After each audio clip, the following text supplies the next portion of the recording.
ये कथा शुरू होती है धर्मपुर नाम के एक छोटे से गांव से। ये गांव बहुत ही शांत था। इसके चारों ओर रुद्रवन नाम का एक बहुत ही विशाल और घना जंगल था।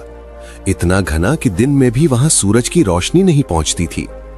इसी जंगल के किनारे एक छोटी सी टूटी फूटी झोपड़ी थी। उस झोपड़ी में एक स्त्री रहती थी जिसका नाम था चंद्रिका। चंद्रिका एक विधवा थी। उसके पति का देहांत बहुत पहले हो चुका था। अब आप सोच रहे होंगे कि एक अकेली औरत जंगल के किनारे क्यों रहती थी। दरअसल गांव वालों ने उसे मनहूस मानकर गांव से बाहर निकाल दिया था। चंद्रिका दिखने में बहुत साधारण थी। उसकी आंखों में हमेशा एक खालीपन रहता था। वो दिन भर लकड़ियां चुनती और उसी से अपना पेट पालती थी। चंद्रिका का स्वभाव बहुत ही शांत था। वो बहुत कम बोलती थी। चुप रहने की वजह यह थी कि उसके पास बात करने के लिए कोई था ही नहीं। जब कोई इंसान सालों तक अकेला रहता है तो वो खामोश होना सीख जाता है। एक दिन की बात है, दोपहर का समय था। चंद्रिका लकड़ियां बीनने के लिए रुद्रवन के अंदर चली गई। अचानक उसे झाड़ियों में कुछ हलचल सुनाई दी। चंद्रिका डर गई। उसे लगा कोई जंगली जानवर होगा।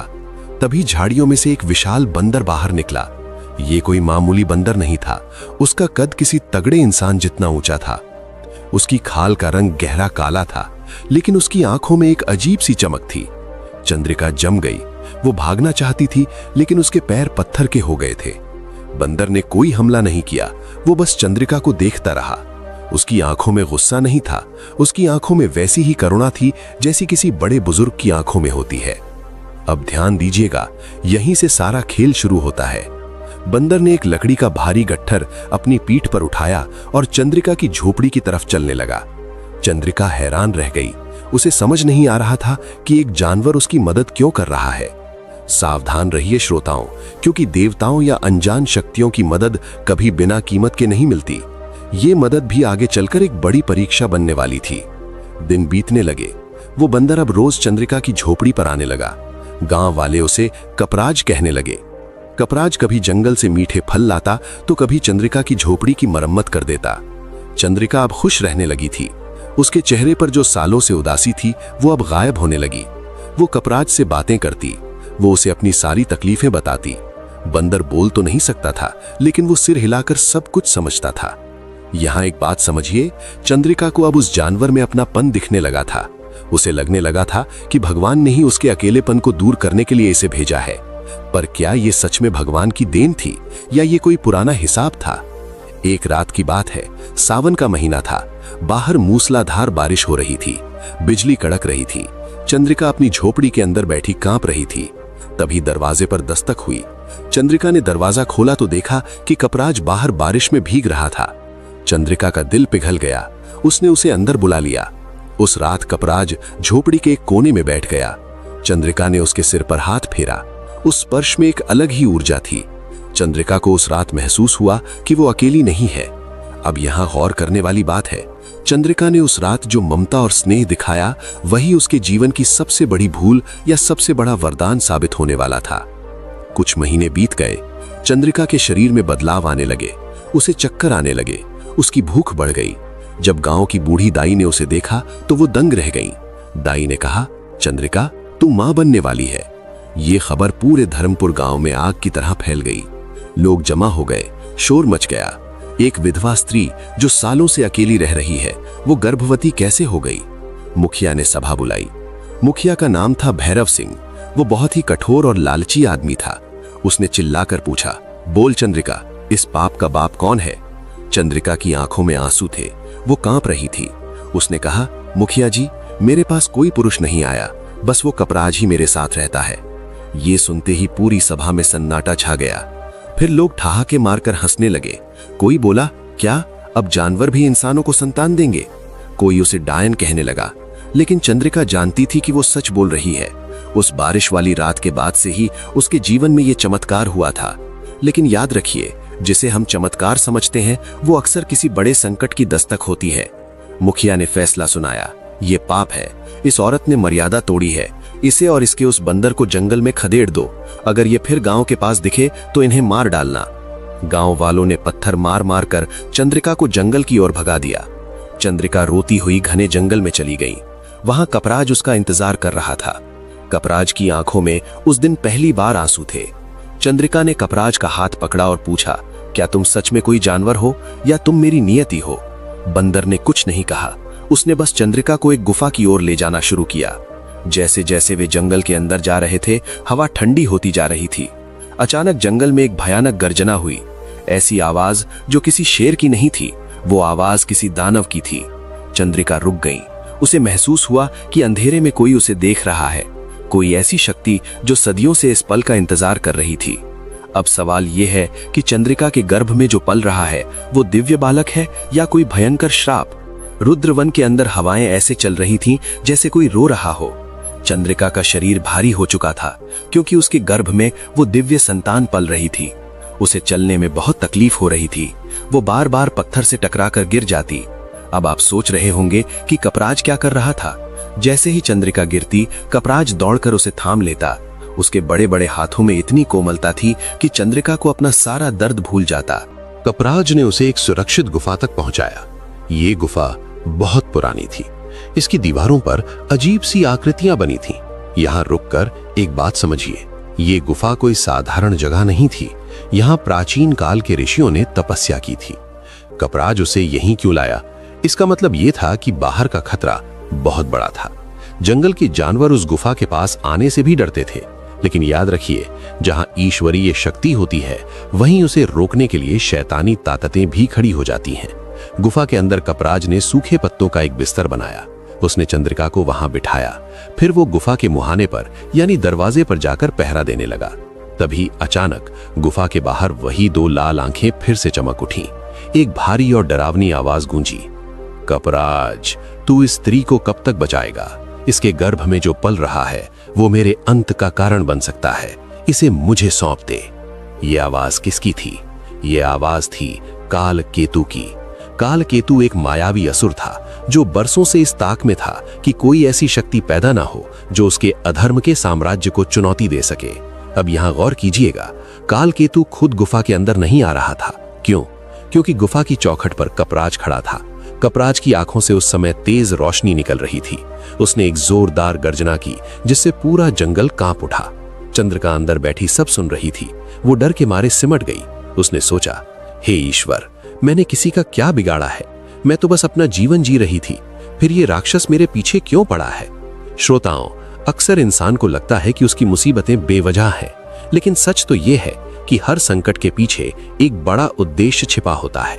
चंद्रिका का दुख छोटा था, लेकिन उसके गर्भ में पल रही शक्ति का भविष्य बहुत बड़ा था।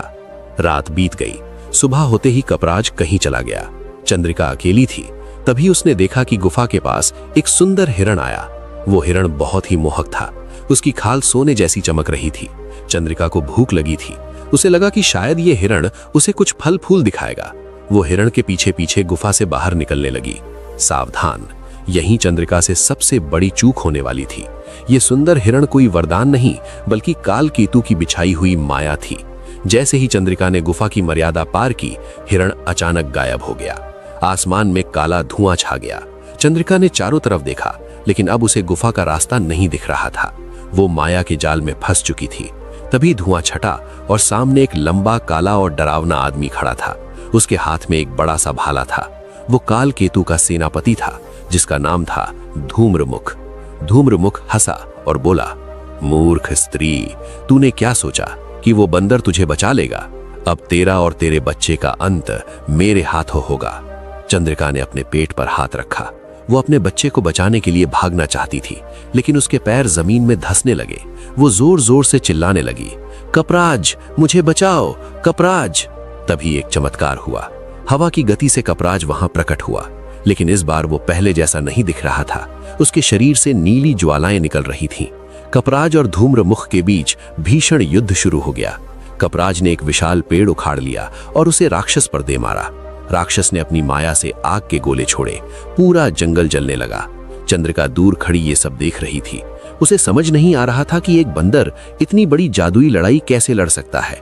यहाँ एक राज की बात समझिए। कपराज असल में एक श्रापित गंधर्व था, जिसे ऋषि के श्राप के कारण पशु योनि मिली थी।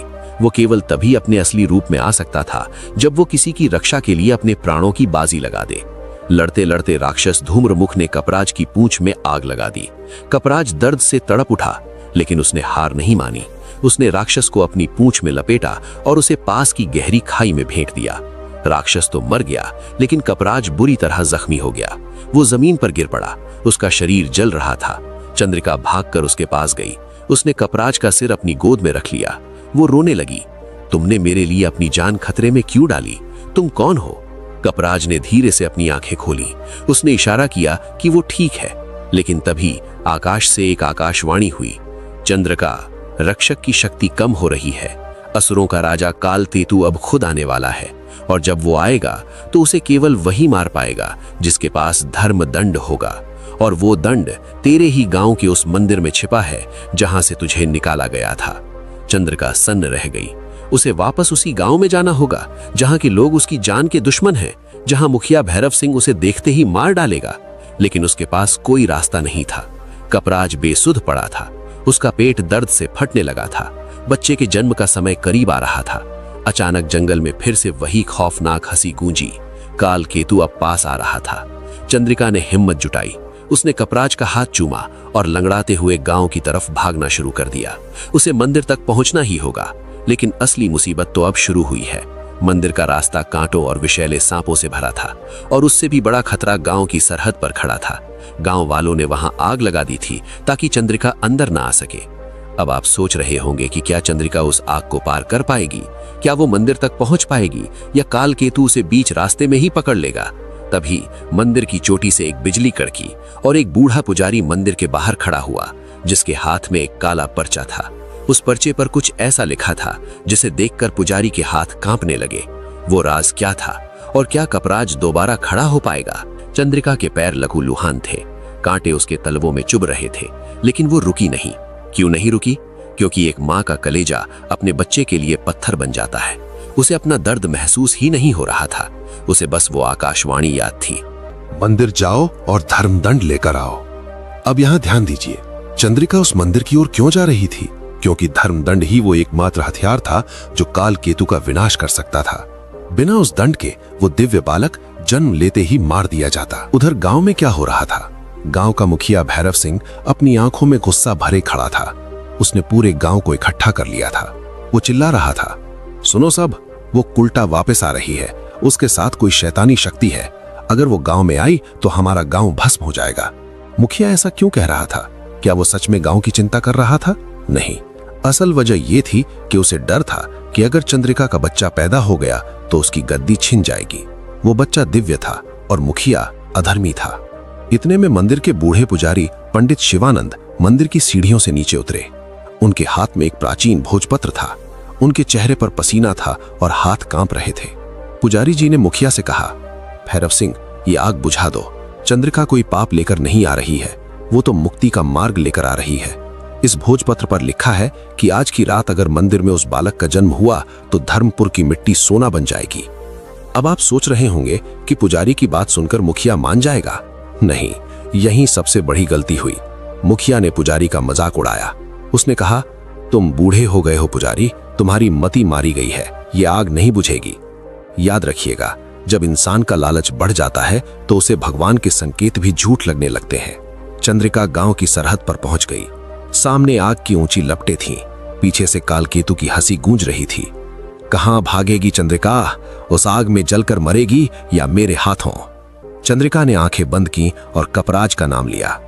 वही कपराज जो जंगल में जख्मी पड़ा था। उसी पल एक करिश्मा हुआ।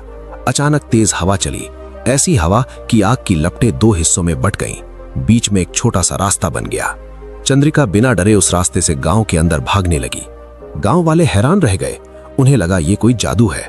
मुखिया चिल्लाया, पकड़ो इसे मंदिर तक मत पहुंचने दो। चंद्रिका भाग रही थी और उसके पीछे पूरा गांव लाठी डंडे लेकर पड़ा था। वो मंदिर की सीढ़ियों तक पहुंच गई। पुजारी जी ने चिल्लाकर कहा, बेटी अंदर आओ, गर्भगृह में जाओ। लेकिन जैसे ही चंद्रिका ने मंदिर के दरवाजे को छुआ, उसे एक जोरदार झटका लगा। मंदिर का द्वार बंद था। अब यहां असली सस्पेंस शुरू होता है। मंदिर का दरवाजा कोई लकड़ी का दरवाजा नहीं था, वो वचन से बंधा हुआ था। पुजारी जी चिल्लाए, चंद्रिका, ये द्वार तभी खुलेगा जब तुम उस धर्म दंड को अपने हाथों से छुओगी। लेकिन दंड तो मंदिर के तहखाने में है और उसकी चाबी मुखिया के पास है। मुखिया भैरव सिंह वहां पहुंच गया। उसके हाथ में मशाल थी। वो हंसते हुए बोला, देखा, भगवान भी नहीं चाहते कि तू अंदर आए, अब तू यहां मरेगी। चंद्रिका की कोख में अचानक तेज हलचल हुई। उसे असहनीय पीड़ा होने लगी। बालक के जन्म का समय आ चुका था। वो जमीन पर गिर पड़ी। उसी समय आसमान काला पड़ गया। बिजली कड़की और गांव की सरहद पर एक विशाल परछाई खड़ी हो गई। काल केतु आ चुका था। राक्षस काल केतु ने अपना त्रिशूल हवा में लहराया और कहा, अब कोई नहीं बचेगा, ना ये गांव, ना ये मंदिर और ना वो बच्चा। मुखिया के हाथ से मशाल गिर गई। गांव वाले डर के मारे इधर उधर भागने लगे। जो लोग चंद्रिका को मारने आए थे, अब वही अपनी जान बचाने के लिए रो रहे थे। चंद्रिका ने दर्द में तड़पते हुए पुजारी की ओर हाथ बढ़ाया। पुजारी जी ने हिम्मत दिखाई। उन्होंने मुखिया के गले से वो चाबी छीन ली। मुखिया डर के मारे पत्थर बन चुका था। पुजारी जी तहखाने की ओर भागे, लेकिन जैसे ही उन्होंने तहखाने का दरवाजा खोला, उनकी चीख निकल गई। तहखाने के अंदर धर्मदंड अपनी जगह पर नहीं था। वहां केवल एक राख का ढेर पड़ा था। अब आप सोचिए, बिना धर्मदंड के कालकेतु को कौन रोकेगा? क्या वो दंड चोरी हो गया था या कालकेतु की माया ने पहले ही उसे नष्ट कर दिया था? उधर कालकेतु मंदिर की सीढ़ियां चढ़ने लगा। उसका हर कदम पहाड़ टूटने जैसी आवाज कर रहा था। चंद्रिका बेहोश होने वाली थी। तभी मंदिर के पीछे वाले पीपल के पेड़ से एक भयंकर गर्जना हुई। वो कपराज था। लेकिन ये क्या? कपराज के शरीर से खून बह रहा था और उसका एक हाथ कटा हुआ था। वो फिर भी खड़ा था। कपराज और कालकेतु अब आमने सामने थे। लेकिन एक घायल पशु साक्षात मौत के देवता से कैसे लड़ेगा? और वो धर्मदंड कहां गायब हो गया? असली खेल तो अब शुरू हुआ है मेरे श्रोताओं, क्योंकि पुजारी जी को राख के उस ढेर के नीचे एक चमकती हुई वस्तु दिखी है। वो वस्तु क्या थी? क्या वो बालक के जन्म का संकेत था या किसी नए विनाश की शुरुआत? कालकेतु हंसा और उसकी हंसी से पहाड़ कांपने लगे। उसने कहा, ओ पशु, तू एक हाथ से मुझसे लड़ेगा? तूने तो अपना देवत्व पहले ही खो दिया था, अब अपने प्राण भी खोएगा। अब यहां ध्यान दीजिए। कपराज चुप रहा। उसने अपनी कटी हुई भुजा की परवाह नहीं की। उसने अपनी पूंछ को जोर से जमीन पर पटका। क्यों? क्योंकि वो राक्षस को ललकार रहा था। श्रोताओं, याद रखिएगा, जब शरीर साथ छोड़ देता है तब केवल संकल्प ही लड़ता है। कपराज का संकल्प था उस दिव्य बालक की रक्षा करना। उधर तहखाने में पुजारी शिवानंद ने उस राख को अपने हाथों में उठाया। अचानक उनके हाथों में जलन होने लगी। उन्होंने देखा कि राख के ढेर के नीचे एक छोटा सा सुवर्ण कमल चमक रहा था। पुजारी जी चिल्लाए, चंद्रिका, धर्मदंड नष्ट नहीं हुआ है। वो तो बीज रूप में बदल गया है, लेकिन इसे फिर से शस्त्र बनाने के लिए एक ऐसे सत्य की जरूरत है जो दुनिया को हिला दे। तुम्हें अपना सबसे बड़ा सच बोलना होगा। चंद्रिका बाहर दर्द से तड़प रही थी। उसे असहनीय पीड़ा हो रही थी। तभी गांव का मुखिया भैरव सिंह चिल्लाया, कैसा सच? ये औरत झूठी है। इसके पेट में पल रहा बच्चा किसी पाप की निशानी है। चंद्रिका ने अपनी पूरी ताकत जुटाई। वो चिल्लाई, नहीं, ये पाप नहीं है, ये प्रेम है। मैंने उस रात कपराज में किसी जानवर को नहीं, बल्कि उस ईश्वर को देखा था जिसने मुझे अकेला छोड़ दिया था। मैंने उसे अपने पति के रूप में स्वीकार किया था, बिना किसी वासना के, केवल करुणा के भाव से। सावधान, ये कोई साधारण स्वीकारोक्ति नहीं थी। ये एक स्त्री का अपने प्रेम पर अटल विश्वास था। और जैसे ही उसने ये कहा, मंदिर की घंटियां अपने आप बजने लगी। जैसे ही चंद्रिका ने अपना सत्य स्वीकार किया, वो सोने का कमल पुजारी के हाथ से उछला और सीधे कपराज की ओर गया। कपराज ने उस कमल को छुआ। अचानक एक जोरदार धमाका हुआ। कपराज का वो कटा हुआ हाथ वापस आ गया। और इतना ही नहीं, उसके हाथ में अब एक विशाल चमकता हुआ गदा यानी दंड था। ये वही धर्मदंड था जो राख बन गया था। अब आप सोच रहे होंगे कि क्या अब लड़ाई खत्म हो गई? नहीं, असली संघर्ष तो अब शुरू हुआ है। कालकेतु ने देखा कि उसका अंत करीब है, तो उसने अपनी माया का सबसे गंदा खेल खेला। उसने अपनी शक्ति से पूरे गांव में आग लगा दी। निर्दोष लोग जलने लगे, बच्चे रोने लगे। कालकेतु गरजा, अगर तू मुझे मारेगा तो ये पूरा गांव भी मेरे साथ मरेगा। चुन ले कपराज, उस बालक को बचाएगा या इन गांव वालों को जिन्होंने तुझे और इस स्त्री को पत्थर मारे थे। जिन लोगों ने आपको दुत्कारा, क्या आप उनके लिए अपनी जीत कुर्बान करेंगे? कपराज रुक गया। उसकी आंखों में दुविधा थी। एक तरफ वो बालक था जो सृष्टि को बचाने वाला था, और दूसरी तरफ वो गांव था जो अधर्मी था। पुजारी जी ने कहा, रक्षक वही है जो शत्रु को भी जीवन दे। कपराज, धर्म की रक्षा क्रोध से नहीं, क्षमा से होती है। कपराज ने एक अद्भुत काम किया। उसने वो धर्मदंड आकाश की ओर उठाया। उस दंड से शीतल जल की वर्षा होने लगी। गांव की आग बुझने लगी। लोग जो जल रहे थे वे ठीक होने लगे। लेकिन इसी बीच कालकेतु ने मौका पा लिया। उसने अपना जहरीला त्रिशूल सीधा चंद्रिका की ओर फेंक दिया। चंद्रिका असहाय थी, वो भाग नहीं सकती थी। त्रिशूल हवा को चीरता हुआ उसकी ओर बढ़ रहा था। यहीं सबसे बड़ी अनहोनी हुई। कपराज ने चंद्रिका को बचाने के लिए अपनी पीठ उस त्रिशूल के सामने कर दी। त्रिशूल कपराज के सीने के आर पार निकल गया। कपराज जमीन पर गिर पड़ा। उसका खून मंदिर की सीढ़ियों पर फैल गया। चंद्रिका चिल्लाई, नहीं। कालकेतु हंसा, अब कौन बचाएगा, रक्षक मर गया। लेकिन रुकिए, जैसे ही कपराज का रक्त मंदिर की दहलीज को छुआ, मंदिर का वो दरवाजा जो सालों से बंद था अपने आप खुल गया। अंदर से एक ऐसी दिव्य रोशनी निकली कि कालकेतु की आंखें चुंधिया गईं। उस रोशनी के बीच से एक बालक के रोने की आवाज आई। चंद्रिका ने उसी क्षण एक तेजस्वी पुत्र को जन्म दिया। लेकिन ये क्या, उस बालक के हाथ में भी जन्म से ही एक छोटा सा चिन्ह था, बिल्कुल वैसा ही जैसा कपराज की आंखों में चमक थी। गांव वाले जो अब तक नफरत कर रहे थे वे घुटनों पर गिर पड़े। उन्हें अपनी गलती का एहसास हुआ, लेकिन अब बहुत देर हो चुकी थी। कालकेतु ने अपनी हार देखते हुए एक आखिरी दांव चला। उसने अपना रूप बदला और धुएं में बदलकर सीधे उस नवजात बालक की ओर बढ़ा। अगर मैं इसे मार नहीं सकता तो मैं इसके शरीर में प्रवेश कर जाऊंगा, कालकेतु चिल्लाया। पुजारी जी चिल्लाए, चंद्रिका, बालक को रोको। अगर ये धुआं इसके अंदर चला गया तो ये बालक भविष्य का रक्षक नहीं बल्कि सबसे बड़ा दानव बन जाएगा। चंद्रिका ने बालक को अपने सीने से लगा लिया, लेकिन वो धुआं धीरे धीरे बालक के नाक और मुंह के पास पहुंच रहा था।